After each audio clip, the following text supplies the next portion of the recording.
ማመን ነው። እሱ በሰራ ስራ ኢየሱስ ማመን ነው። እግዚአብሔር ስራ ሰርቷል። ያንን ስራ ሁሉ የሰራ እሱ እግዚአብሔር የሆነው ክርስቶስ ኢየሱስ ነው። ስለዚህ ኢየሱስ ክርስቶስ ዛሬም ሰዎችን እንዲህ ብሎ ይጠራል።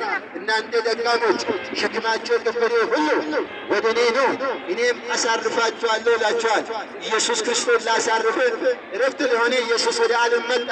ኃጢአተኞችን ሊያድን ክርስቶስ ኢየሱስ ወደ ዓለም መጣ የሚለው የታመነና ሁሉ እንዲቀበለው ተገባ ነው።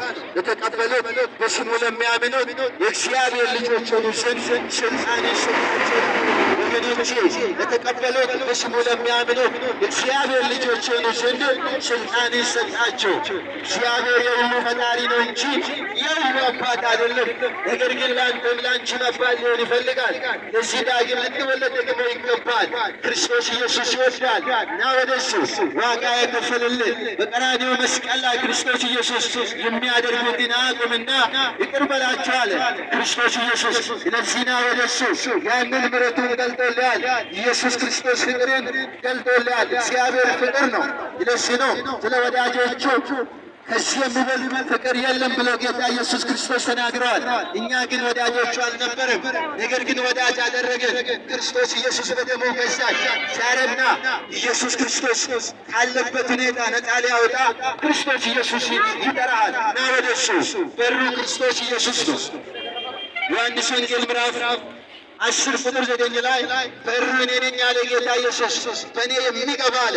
ስለዚህ በእኛ አላለም፣ በእነሱ አላለም፣ በእኔ የሚገባ አለ። ምክንያቱም ስባል አንድ እግዚአብሔር አለና በሰውና በእግዚአብሔር መካከል ገብቶ ያንን የጥል ግድግዳ ያፈረሰ ሰው ከእግዚአብሔር ጋር ያስታረቀ ክርስቶስ ኢየሱስ ስለሆነ እሱ ዋጋ ከፍሎልሃል።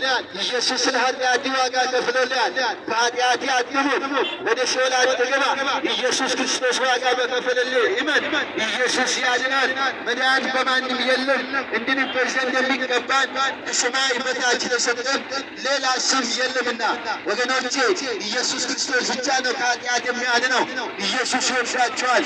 በሩ ኢየሱስ ነው። እሱ የሚያምን የዘላለም ሕይወት አለው። በልጁ የሚያምን የዘላለም ሕይወት አለው።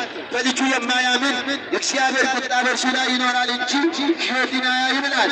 ይሄ ሕይወት ተገልጧል። ይሄ የተገለጠ ክርስቶስ ኢየሱስ ነው። እኛ ግን የተሰቀለው ክርስቶስ ኢየሱስን ይሰብካልናል። ሌላ አልተሰቀለም፣ ሌላ አልሞተልም። የሞተልህ ሞትን ድል አድርጎ የተነሳ ክርስቶስ ኢየሱስ ነው። ገና ኃጢአተኞች ሳለን ክርስቶስ ኢየሱስ ስለ ኃጢአታችን ሞተ። ለዚህ ወገኔ ዋጋ ከፍሎልሃል። እግዚአብሔር ፍቅሩን ገልጦልሃል። ና ወደ እሱ ወደ ከፈለልህ ወደ ክርስቶስ ኢየሱስ ና። የመስቀሉ ቃል ለሚጠፉት ሞኝነት ነው። ኢየሱስ ያንን በቀራንዮ መስቀል ላይ የተቀበለው ሞኝነት መስሎ ተታየ።